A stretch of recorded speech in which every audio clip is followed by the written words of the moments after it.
welcome back for the second part of this piano recital. Our second guest is piano player Alexander Jansen. Alexander Jansen, can I invite you on stage?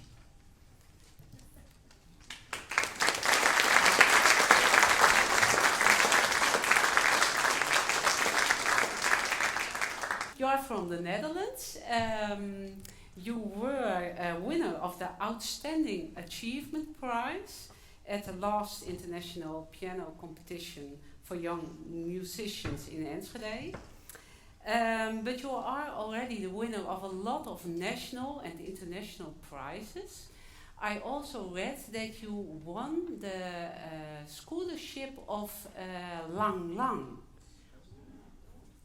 You were, yes, that really deserves an applause, because you were the only European piano player from thousands of young piano players. What did that scholarship, the Lang Lang scholarship, mean to you, and what was it? What was the content of it? Well, yes. When I heard that I was selected as one of the 12 scholars of the Lang Lang Foundation, I was, of course, very enthusiastic, very happy. And this scholarship of the foundation is actually, you go to rounds, different rounds, and you're selected, and you have to send in material. You have to play for Lang Lang himself and also for the committee of the foundation.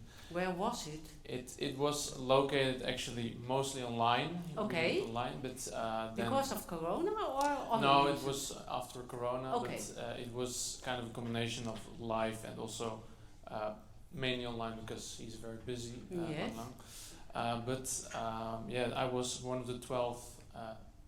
Scholars of the Lang Lang Foundation. Yes. I was so happy about this, and this means that you get to perform internationally on different stages in New York, in Oxford, London, Paris, whatever. It was amazing. It was an amazing experience. I got to play with Lang Lang and go to Broadway in New York and participate in a lot of events like the Gala, or had masterclass from Nikolai Lugansky, which was truly amazing. Yes. Yeah. Okay. Another question. When Rio was playing, you were not in this room, but you were over there, backstage. Why? I guess that depends on the person. For me personally, before I get on stage, before I perform, I like to concentrate and get into my own world, to get in touch with the composers and be a bit more concentrated. It's just my preference. Some people really like to stay in the concert hall or something. It's just a bit of a subjective thing. Yeah. Okay, but you prefer to think about the composers and about the pieces you are going to play. Do you play them in your head? How does it work? Yeah, a good question. I would say, you think about the score, the nuances, the dynamics of the piece, and the characters of the pieces before you play. You get into it, because we as pianists have to play a lot of different composers, different kind of styles from different periods. So that means that you have to, really already in your head switch from which period or style or composer you have to perform. So that's part of the job. Yeah. Okay, so you can even prepare without touching the piano.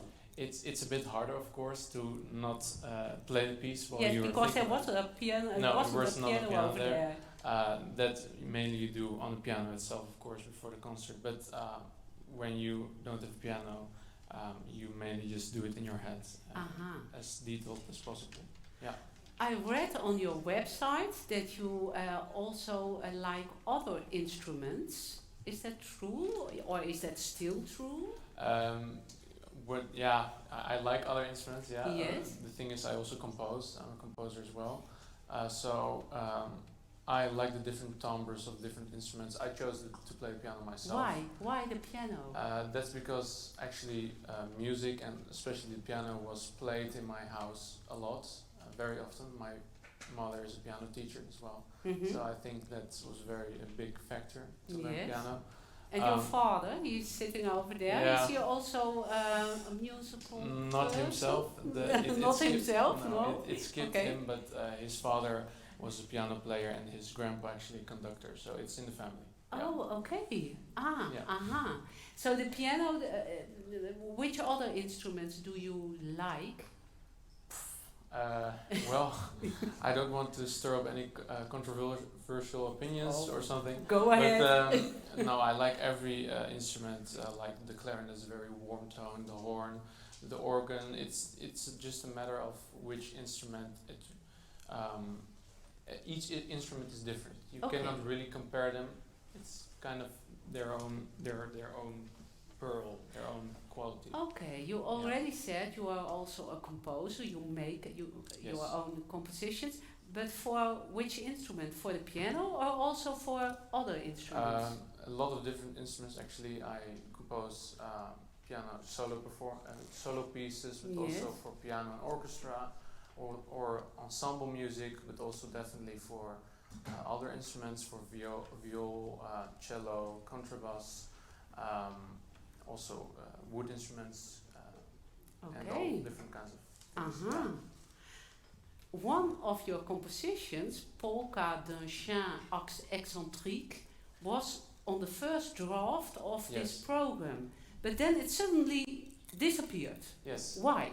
Well, that has to do a bit with the masterclass with Michail Markov. So it's a bit like I chose to play my composition as last piece, but because we're going to do a masterclass, it's a bit hard to work on my piece. Okay. So I chose to do Lieberstein, which is also amazing piece, beautiful piece by Liszt. Okay. My colleague Peter asked what's the favorite composer or the favorite piece of music you are going to play tonight.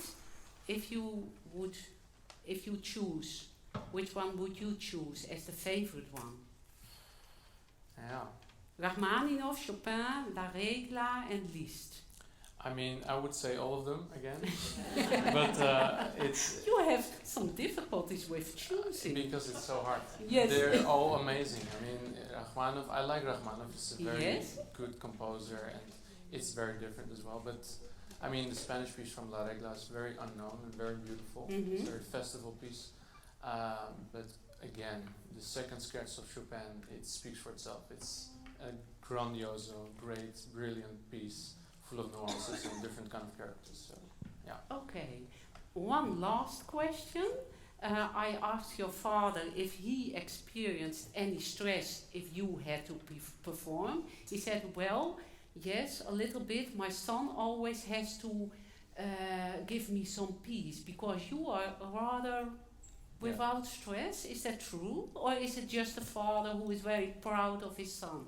I think that's true. But I definitely did not begin my career as a piano player without any stress. Mm-hmm. When you first start to perform for audiences, it's quite different because you're starting to perform for people and it's quite nervous the first time. But when you just keep on going and performing for people, you're getting in love with the audience, let's say, because it's... Well, yeah, because the audience is an extremely essential part of piano playing. You cannot play the piano without a sense of communication.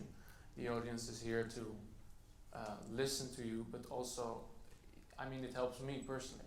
If I play alone, I have inspiration, but when there's an audience, I have someone or more people to project my music to. So you make us very proud. Please play the piano for us. Okay.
Alexander.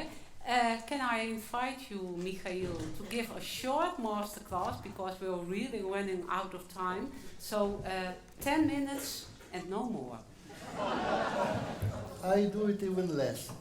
Please sit down. I like it very much, what you do. You have small technical problem with the jumps.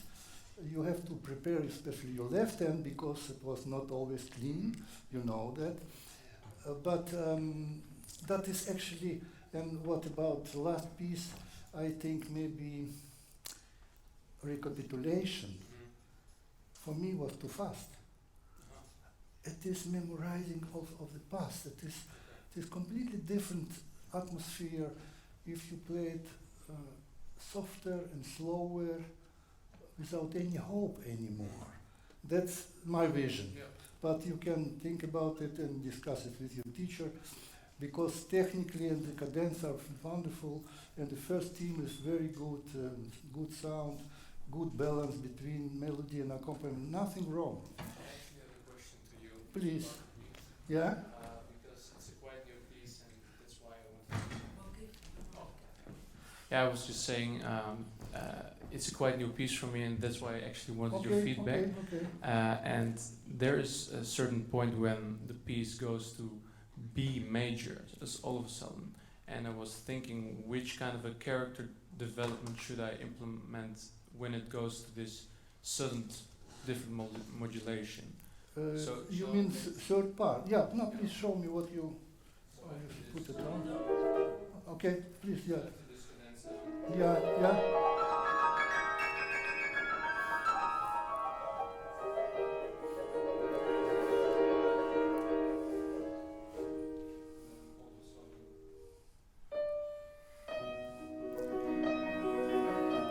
There's nothing wrong with what you do. It is good. You take a breath, you change your pedal, of course, short break, and you start, I don't remember, probably state mezzo forte there. Or it is not because you have third one after the C major.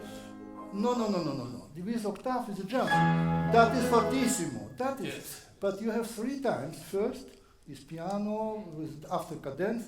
Second part is B major, and after via C major, you arrive to the top point, to the climax of this piece, precise, and there you have a technical problem. Yeah, maybe you try once again before you start. Maybe with early that you arrive on this. Yeah, okay.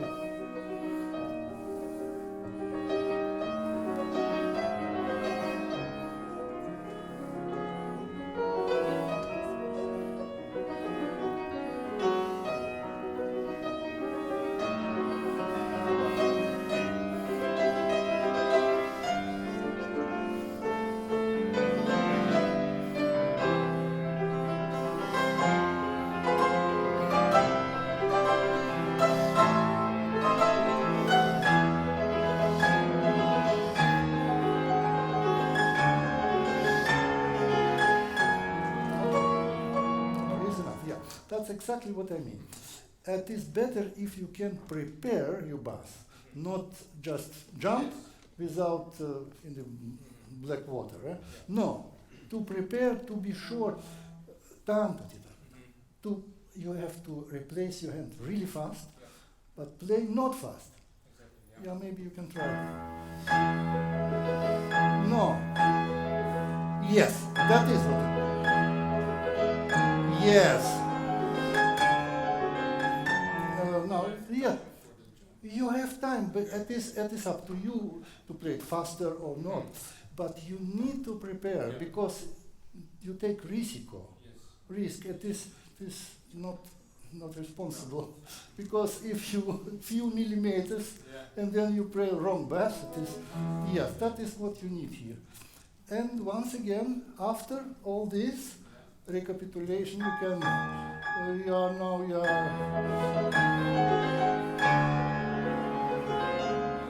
It doesn't matter.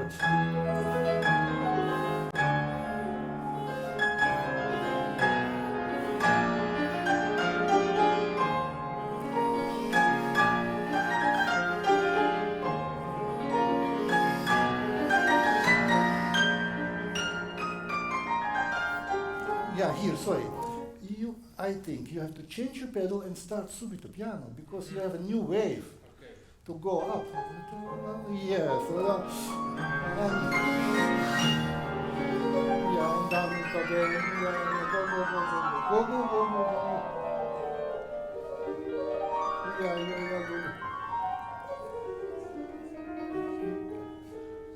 And now, not fast. It is remembrance about the past. Yeah, completely quiet. You are already 80 years or 90 years old. Yeah, here. That's for you, and maybe for no, not for you especially. You in answer conversation before, you say you play this program for a long time, and you did it often in the audience in the concert, and you have to be careful with for all the scherzo timing. You make a long note shorter, as in a score. It was namelijk in the recapitulation. 3 bars.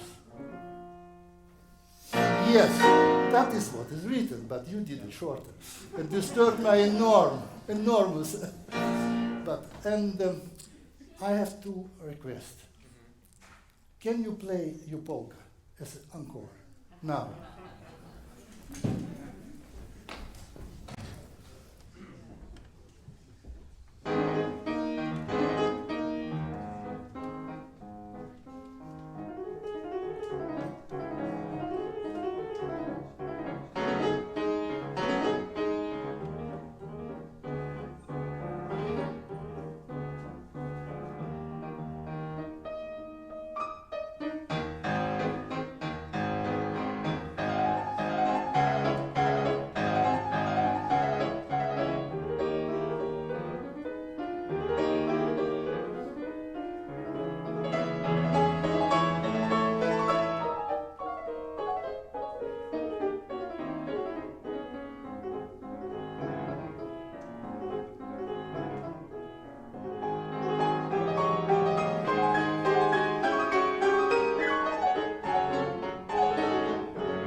was your own composition, Polka d'Ancien Excentrique. Do you have a dog?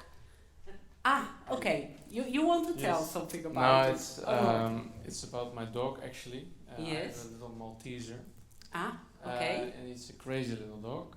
And I heard. yes, and so that's why the character of the piece is mainly his character. So he's jumping around, tossing everything over. He's crazy, but at the same time he's also a bit melancholic. So we have a bit of a memories with him running into the valleys of Slovenia, and so that was a bit of a what's softer part.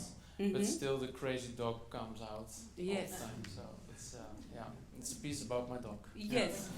Thank you very much. Thank you very much for playing, and thank you, Rio. Are you somewhere in the? Can you come on stage, because I want to give you a small token of our gratitude.